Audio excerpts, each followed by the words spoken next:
So good afternoon to all of you and welcome to this webinar on long-term investment capital for agri-SMEs, sources, challenges, and prospects.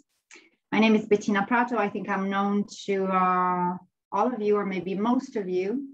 I'm the senior coordinator of the SAFIN network, which is hosting this webinar.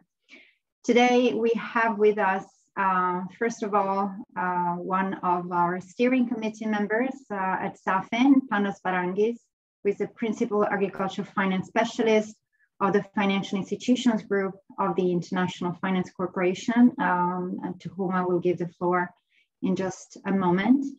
And then we have two presenters, Toshiaki Ono, Senior Financial Sector Specialist at the World Bank, and Calvin Miller, Agricultural Finance and Agribusiness Development Consultant at the World Bank.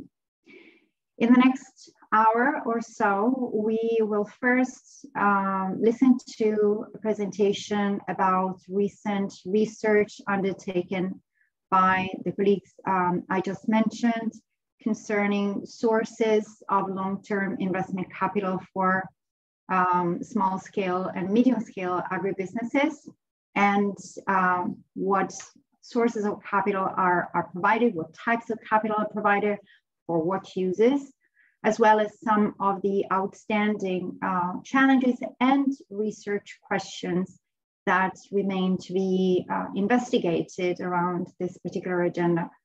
This will take about 25 minutes, give or take, and then we will go into more than a Q&A, I would say, into a discussion session, where of course you will have the opportunities to pose questions for clarification, and I would invite you to already also use the chat for that. But also we will be asking you whether what is being presented resonates with your experience, with your knowledge, whether there are alternative views, alternative findings that you can share based on that knowledge or experience. And then we will discuss around the remaining research questions, where can the SAFIN community bring a contribution to our World Bank colleagues, if any. So with that, I'm very pleased to pass the floor to Panos to get us started. Thank you, Panos. Thank you very much, Bettina. As Bettina introduced me, I'm Panos Varangis. I work for the International Finance Corporation. I lead the work on agriculture finance. And actually, about a year ago, I used to be colleagues with Toshi. This work started from the realization of long-term finance being a key problem in agriculture finance. As you have seen also from previous studies by Dahlberg and others, that the gap between the access to finance for agriculture, for working capital primarily, is very high, close to 70%. But if you look at longer term finance, where we need to do investments in SMEs and for asset acquisition, the gap becomes almost 90%. So it's a really big gap. And longer term capital comes into the big picture because the transformation of agriculture, moving for higher value crops, moving for local processing, expanding agribusinesses, in addition to working capital, requires long-term capital for the acquisition of equipment, of machinery, of other fixed investments, and also equity finance, because you can do so much with debt finance, you also need equity finance. So the realization that both the debt and the equity finance, the longer term debt and equity finance is very low in most of the countries, has motivated us to look into what is happening, who are the main sources of debt and equity finance for agriculture, for agribusiness SMEs,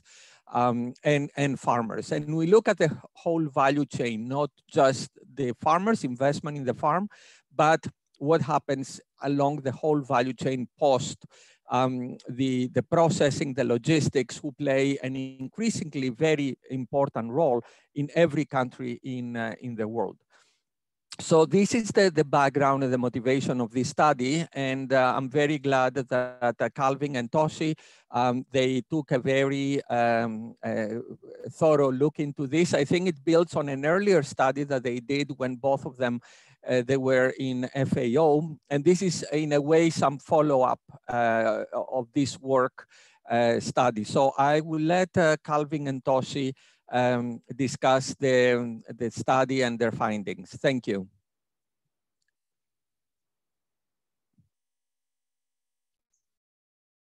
So thank you very much, Bettina, for the introduction, and Panos for the, provide the background of the study. And so I'd like to start with some kind of, explanation of the approach that we took.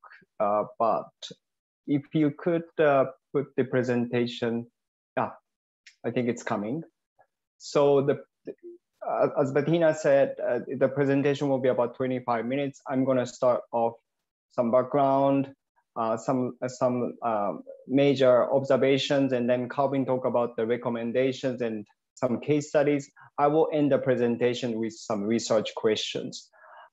So the background Panos already explained, so I'm going to go to the next slide. Okay, thank you. So the Bettina and Panos also mentioned the objective of the paper.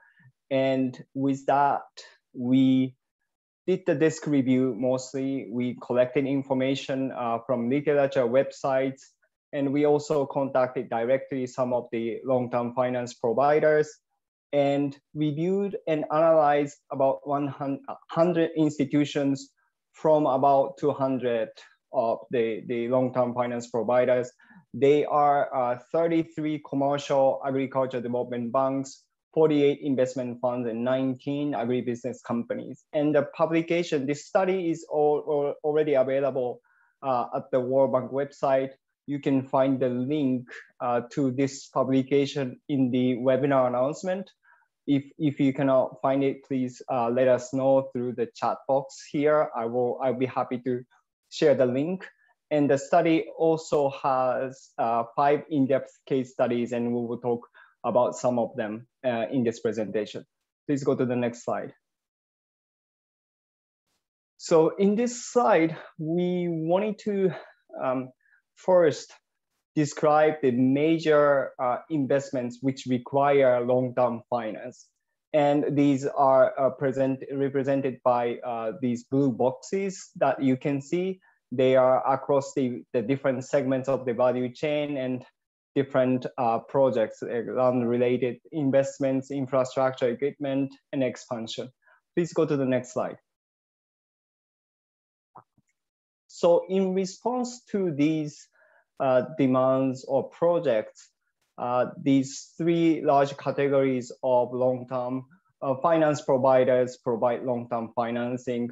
Banks shown in blue, they have kind of wide the target. They can provide long-term financing to different projects across the value chain, but they tend to focus on the processing, storing, and trading with low risk, and they know the credit worthiness of these players. Compared to the production, the banks still think that the production side of the business is risky, so they don't provide much long-term financing in this area. The investment funds, the tendency towards processing and storing and trading is higher because they are quite selective. They don't make a lot of investments, so they make sure that they invest into the projects that they're confident that the attractive financial return is generated for their investors. And one thing that I wanted to highlight here is that the investment funds also provide the equity, mostly equity financing, some debt to the expansion and new innovations, which banks usually do not touch because the cash flow generation is low. The agribusiness companies, their financing activity is quite limited to the actors in their value chains, meaning the suppliers of raw materials or buyers of their products like equipment. So their target is quite narrow. And one uniqueness of agribusiness companies is that even though their focus is narrow, they can still provide the long-term finance to at the production side along the value chain. Overall, what I wanted to say here is that the production side long-term finance is quite limited. Of course, as Panos said in the beginning, long-term finance in general, it's quite limited for agribusiness SMEs, but especially production side, a limitation is much more problematic. And also the long-term finance for the expansion in new projects is also limited. Please go to the next slide. I wanted to quickly introduce one of the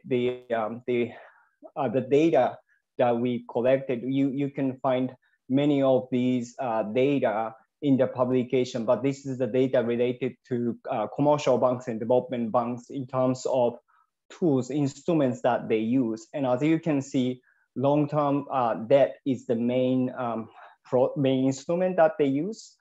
But at the same time, they use different kinds of instruments in their offerings. And also development banks play quite important role in this category, the banks. Can you go to the next slide? And this chart has summarizes the main observation and differences and similarities between the key long-term finance suppliers. I talked already about the target borrowers, banks, investment funds, and agribusiness companies. In terms of the duration, the development banks can provide quite long-term loans up to 30 years, mainly thanks to the access to public financing sources that some commercial banks do not have. Of course, depends on the country. So commercial banks, of course, they can provide the relatively long-term loans, but it's up to 10 years. Mostly, some of them can go up to 15 years. And if you think about some of the agribusiness projects, 10 years may be too short, right? So that could be a limitation in different markets where commercial banks dominant in supply of long-term financing. Investment funds, they can provide equity, but the duration tends to be typically around 5 to 7 years because of the structure they have. They have to liquidate after a certain time period to distribute the money to their investors. Agribusiness companies, as I said, their financing is limited to their businesses. This is just to support their businesses. It's not their core business. So that's part of the reason why duration is limited compared to the other players. Of course, partially also because the limited funding sources that they have, they usually use their own sources. In terms of size, banks are flexible from small to large. The investment funds, they tend to provide the larger finance because, again, the transaction cost is quite high compared to the number of investments that they usually make. Agribusiness companies, again, it's not their core business. Their funding source is limited, and therefore their finance is relatively small compared to the other providers. Instruments, the banks mainly provide the debt, but they, at the same time, as you saw in the previous slide, they have a wide range of tools. The investment funds mainly use equity, but some specialized funds, as I mentioned it in the previous slide, there are specialized funds for the early investments or environment-related projects. farm organizations, they also use debt. Agribusiness companies' instruments are structured in response to the needs, specific needs of their suppliers or buyers. With that, can you go to the next slide? So with this, I'd like to pass on to Calvin. Very, very good.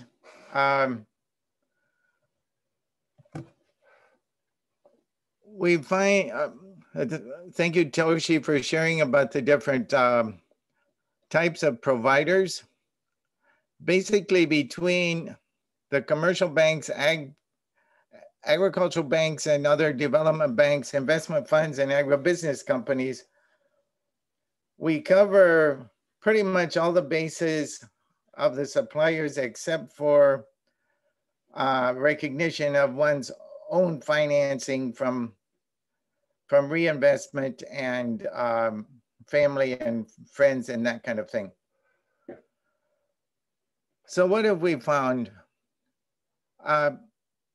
We find that commercial banks have been very limited in having the right sources of capital for long-term funds, which is one of their constraints when they're funded by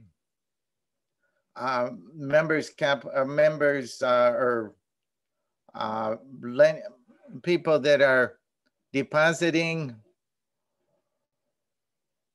either CDs or that. And even though the cost of capital is low right now, the type of capital they have is limited. And this is why one of the important roles for more use of commercial bank lending for long-term is what kind of public support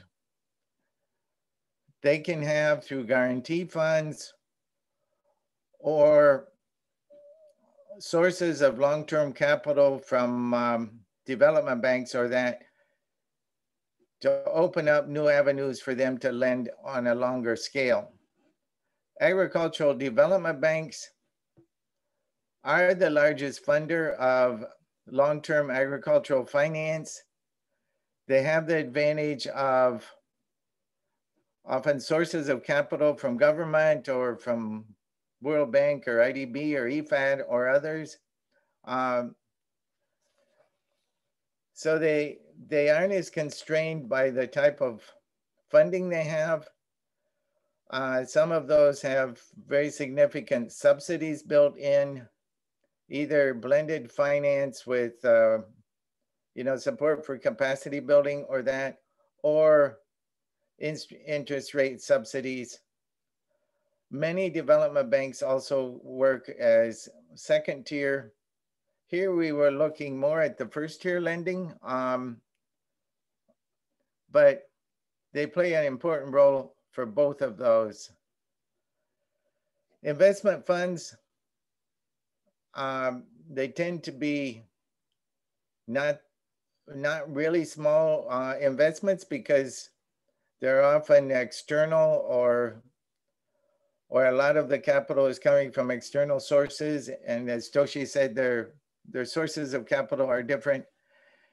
And so they play an important role in being able to innovate, having special funds.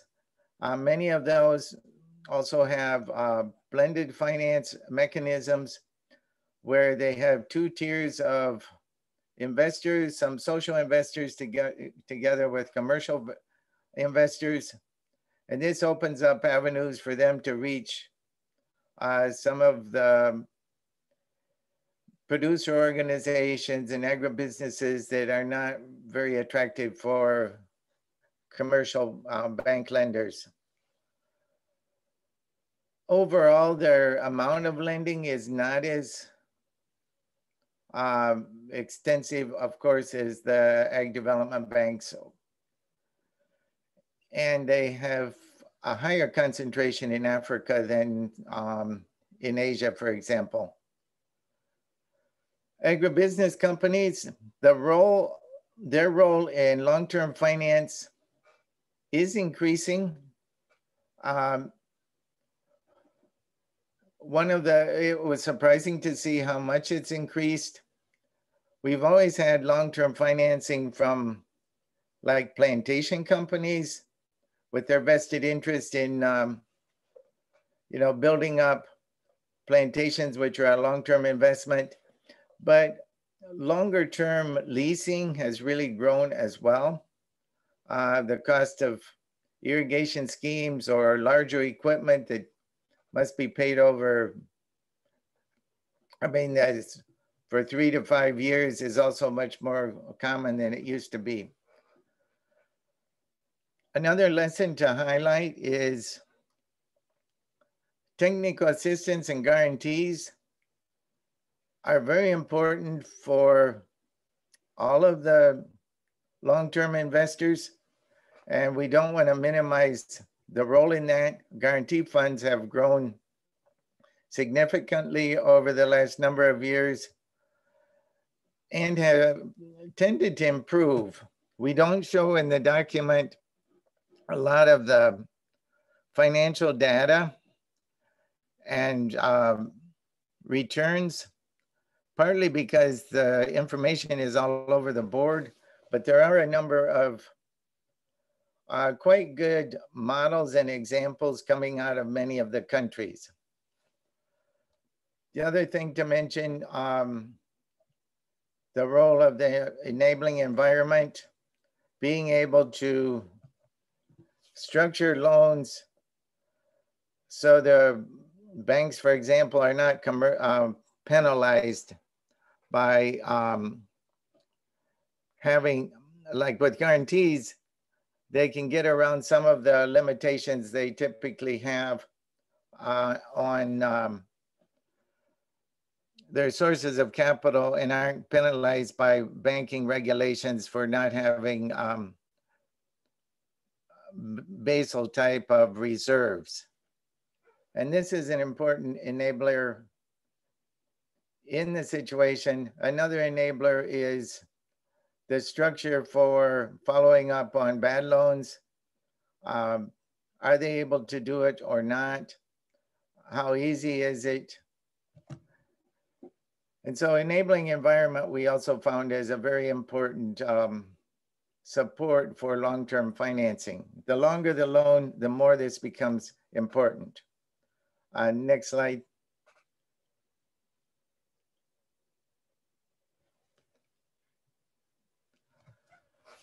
I'd like to now just introduce 3 of the 5 case studies.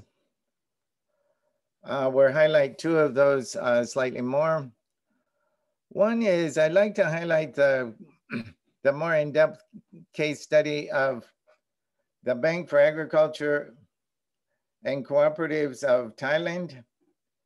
It's a ag development bank, but in many ways operates as a commercial bank structure.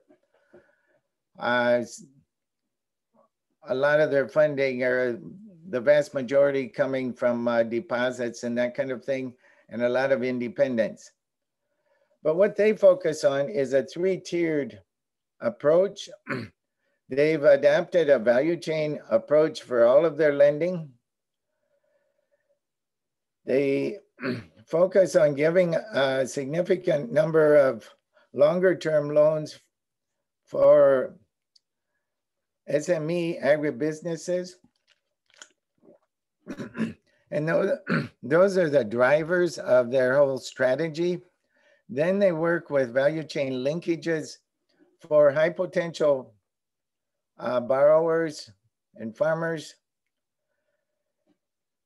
But they also, as a development focus, want to reach out and be as inclusive as possible. One of the mandates of IFAD, for example, as well. And they do that by looking for blended finance arrangements to be able to build the capacity to link them in with value chain agribusinesses and make them more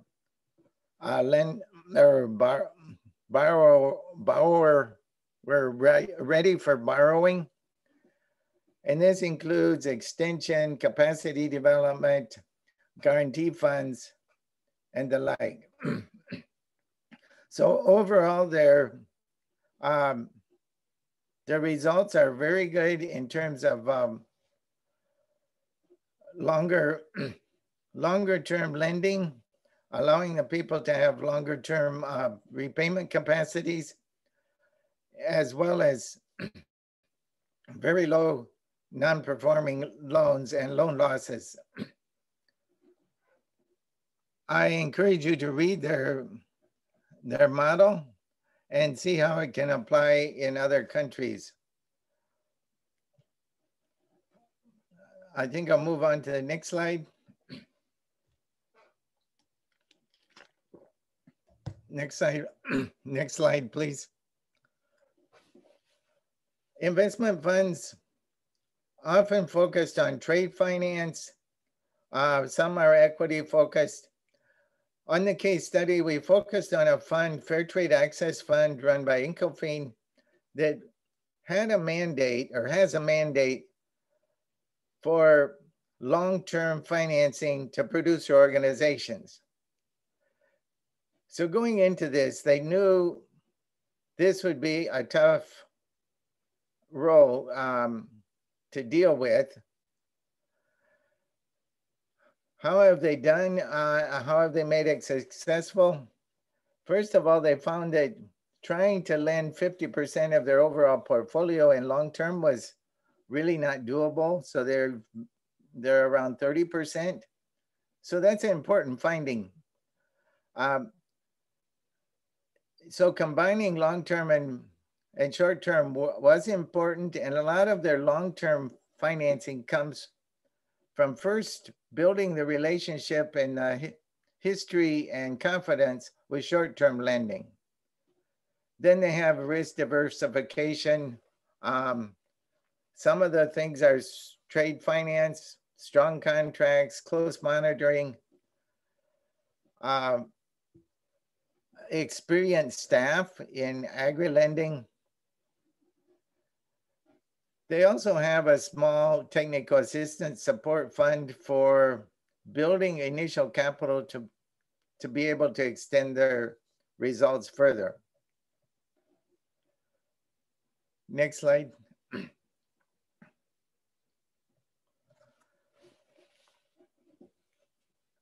We also introduced a case study on the US farm credit system. Many people are not aware of it, but it's been going for the last 90 years. Very low interest rate, very low interest rates relative to other banks, and very low losses. It's not government owned, and it's funded by bonds through the Farm Credit Funding Corporation. Then it's set up currently as 4 large cooperative banks, each of which have farm credit associations, and then local branches. So the funding allows them long-term finance at low cost. Their history has allowed them to synchronize standardized loan appraisal systems that are well developed over time. They have the opportunity then with a long-term clientele for relationship type of lending. And so they tend to do even production lending over like 3-year loan periods. It allows for more flexibility if there's good years and bad years, and it reduces their operating costs. As you know, the operating environment in the US is also strong, and there's ag guarantees and insurance that can play. So it's been a very successful model. And on their loan analysis, the focus is on cash flow based lending, much more so than relying on traditional mortgage type of capital, even though they do use it. So it's a model worth looking at, even though it's in a very different context than many countries, but there's many lessons. With that, I'll turn it back to Toshi on the next slide. Thank you, Calvin. So quickly, I would just go talk about the one last case, which is Bancogro. It's an agribusiness company in Chile, actually part of the agribusiness company, but they used to be a credit department of one of the largest agribusiness companies in the country in Chile, but they became a specialized financial company as part of this group. And it's a unique case, as Calvin was saying. Many agribusiness companies provide finance as part of their business to support the value chain, but they do not necessarily have good structure, good risk management system, for example. But this Bancogro, since it became independent, the financial company, as you know, it's a subsidiary company, but it's a specialized financing company and regulated by the financial supervisor of the country. So they have proper risk management system. They can assess the loan professionally. So that's the advantage. And they could also, I mean, they started with financing mainly suppliers of this large agribusiness company, but they expanded their client base to other suppliers, to other agribusiness companies. And they have a credit portfolio about over $30 million US. As I said, their strength is deep understanding of the businesses of clients, and their financial products, including long-term lending loan products, are tailored based on the businesses of their clients. They know how these farmers behaved in the past. That's the risk management, one of the risk management strategies. They could schedule the repayment.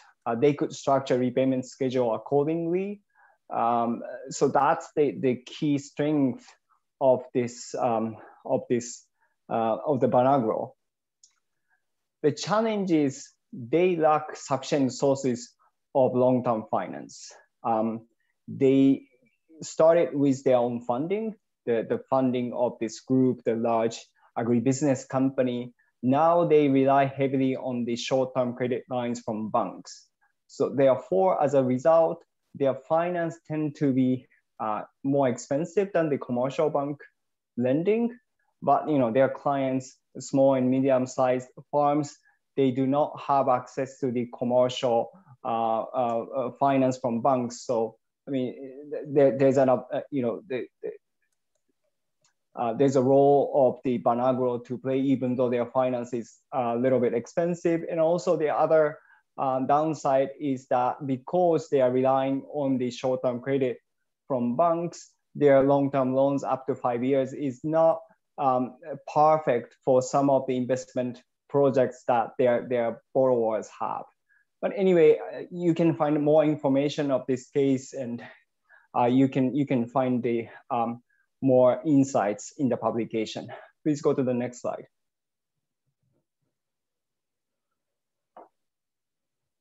So this is the last slide. I know that we are. Yeah, we are a little bit over time, actually. Oh, well, not over time, but short on time. So I just wanted to say, please make sure that you're concise on this one. Thank you, Toshi. Sure, thank you. Sorry about that. So this is the last slide. I wanted to quickly talk about some of the research questions for consideration and for discussion, as Bettina suggested in the beginning. Again, this is just one study. Actually, the study is not very widely available on the long-term finance for agribusiness and SMEs. We just looked at the supply side of the equation. There are a lot of things needs to be analyzed, and we need to have better understanding. For example, for the first 2 points, it's related to the role of public. As Calvin mentioned, enabling environment is quite important. So what are the government policies, macro interventions, or more particular public support play the role? What are the important instruments in what context, and how they can actually facilitate the growth of private-led long-term finance market. The third one is related to disadvantaged segment or important segment of the investment needs in the agriculture. For example, women, youth, and green investment. What are the products available currently? The fourth one is more about the disadvantaged segments in the long-term finance needs. I mainly talked about the production, and the financial institutions, long-term finance providers feel that there's not many attractive bankable projects exist. So how can the effective demand increase, expand it to facilitate more investment, more financing? The last one is more particularly about the credit lines. In many markets, the long-term funding source in local currency is quite limited. In response, the international financial institutions like World Bank, IFAD, other bilateral agencies set up credit lines together with the government, but there are a lot of operational details need to be considered.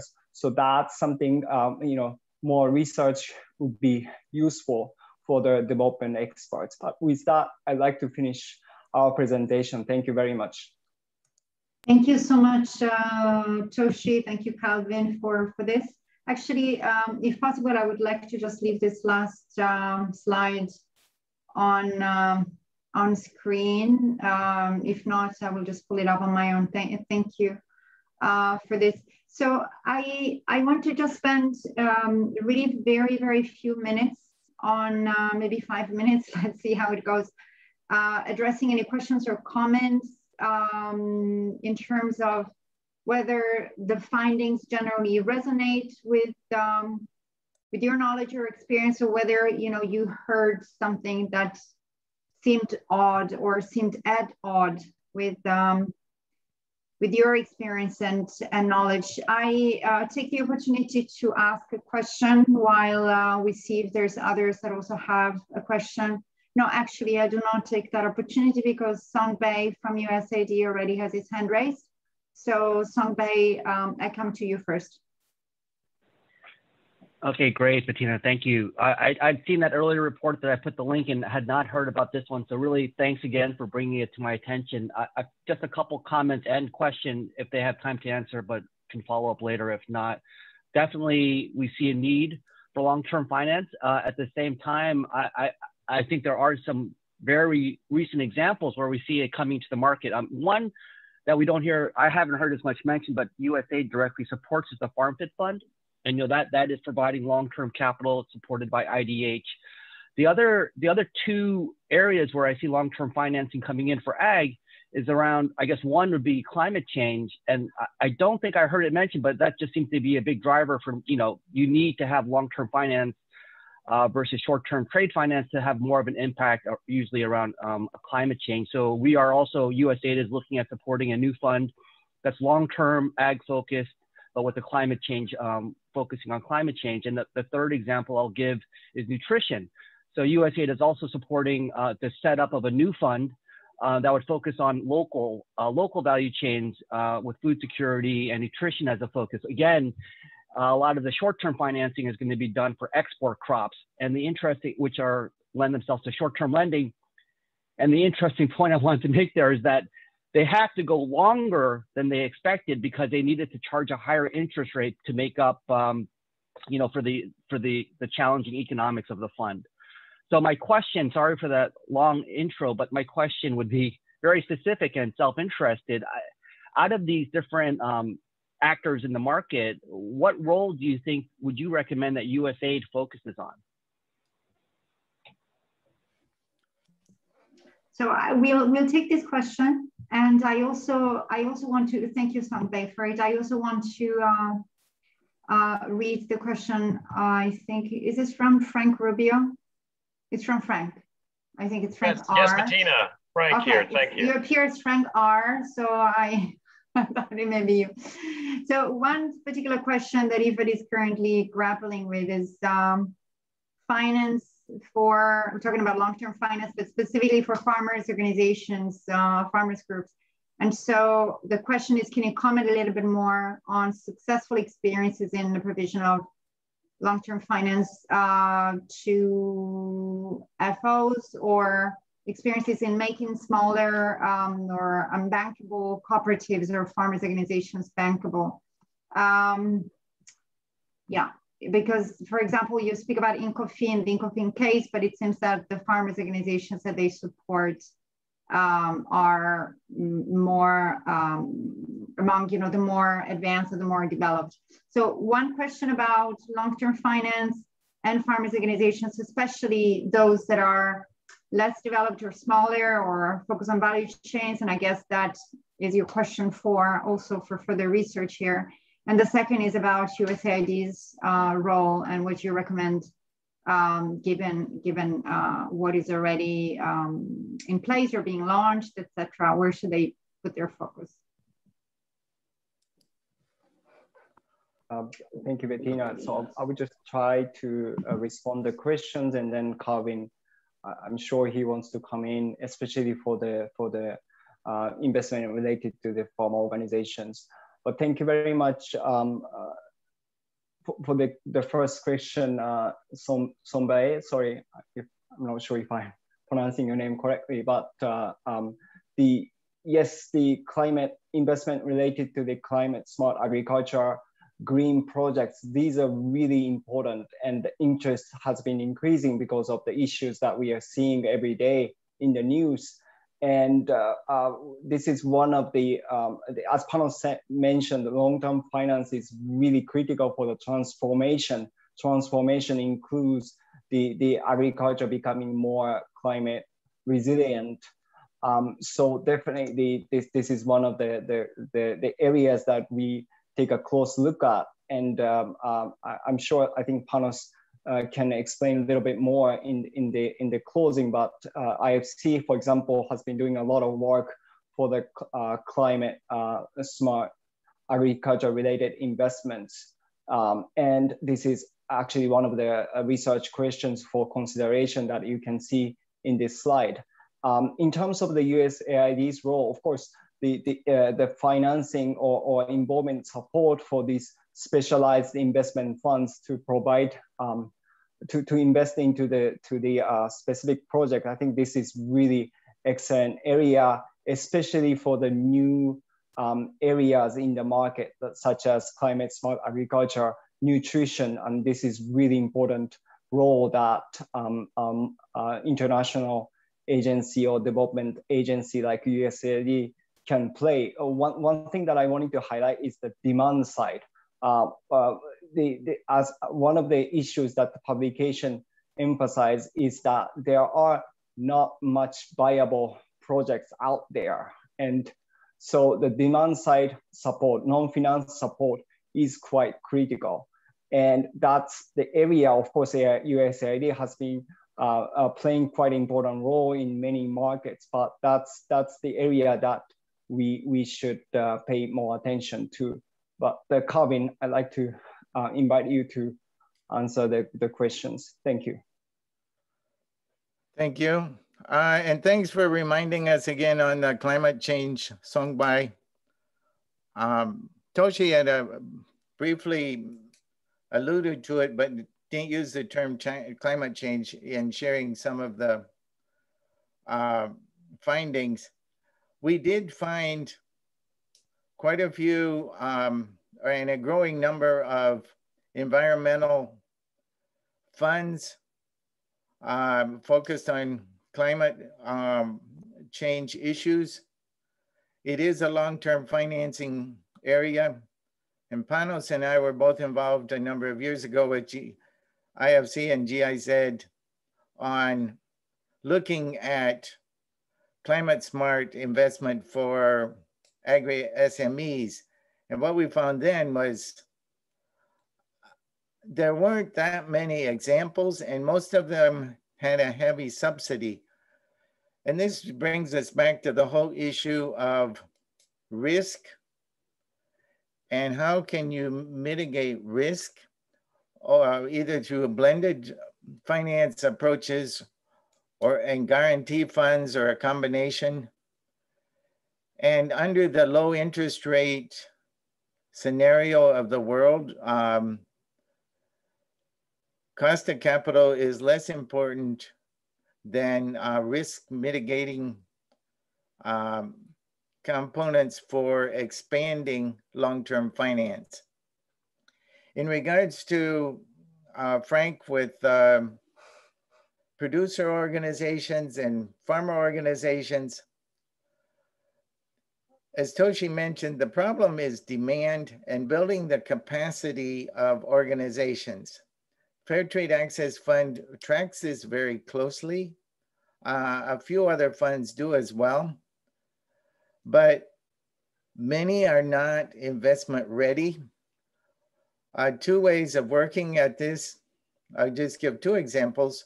One is the like Root Capital's approach, where they have a heavy dose of subsidy support along with their lending.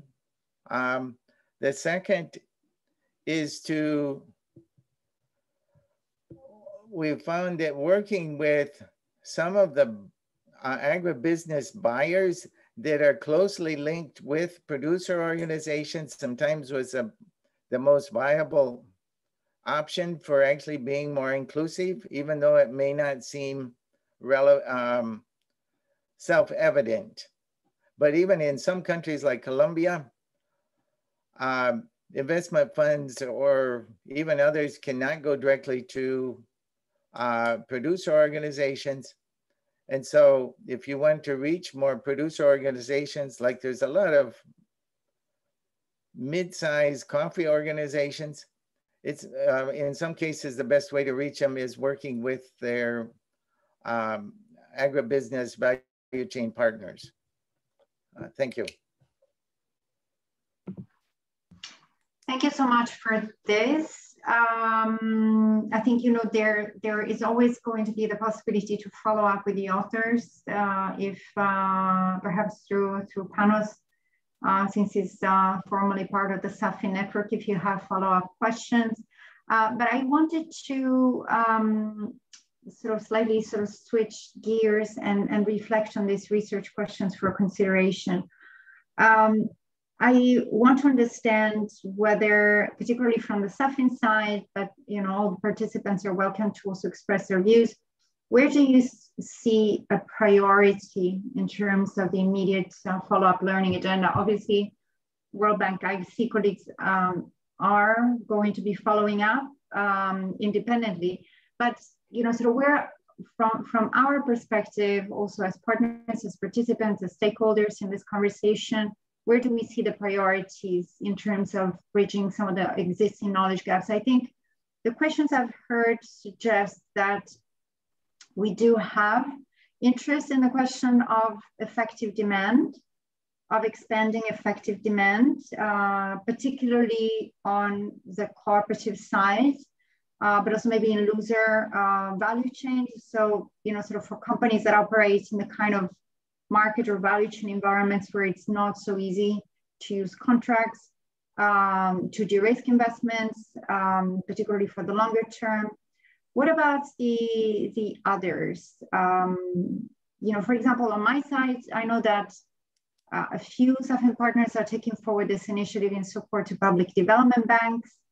And, you know, I wonder whether, you know, there is an interest maybe in exploring the questions related to the first question about maybe looking at it through the lenses of the role of public development banks and their relationship with commercial. But I don't know. I mean, it's open to you. Does anybody want to share their views about what they would like to learn more about or contribute to, or what they're already researching in that they can contribute to? Hi, Bettina. This is Kendra from TechnoServe, if I may chime in. I don't know if this is directly tied to the types of research that you have in mind, but related to strengthening the demand side of the equation, we'd love to see more research and contribute to or be part of more research on effectiveness of technical assistance to these businesses. When is it most effective? How is it most effective? And how do we strengthen its effectiveness? I think there have been a lot of efforts to strengthen these types of businesses, and it's not always clear how impactful it's been.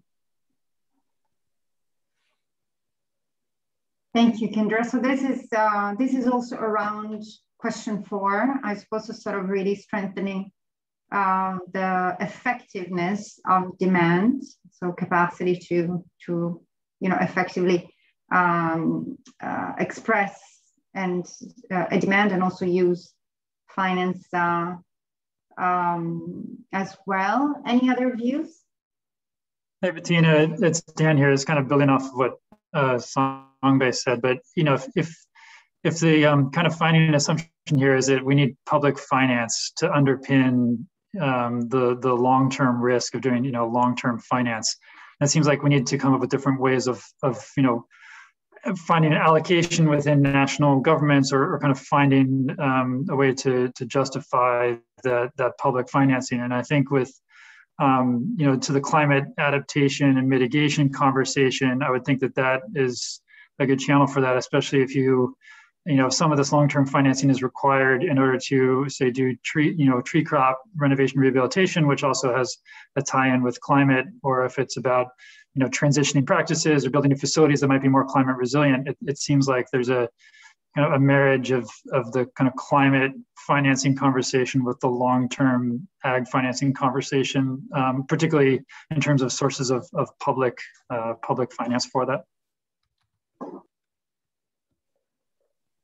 Thank you. So Calvin is also in support to this. I think that this is something that, in a sense, is perhaps most directly relevant to question 1, but it is also a cross-cutting consideration, meaning climate transition, climate sort of informed or climate prompted transitions in agricultural practices, in practices all across the value chain, do require specific combinations or maybe specific sequencing of public and private, or impact-oriented and more commercial types of private capital.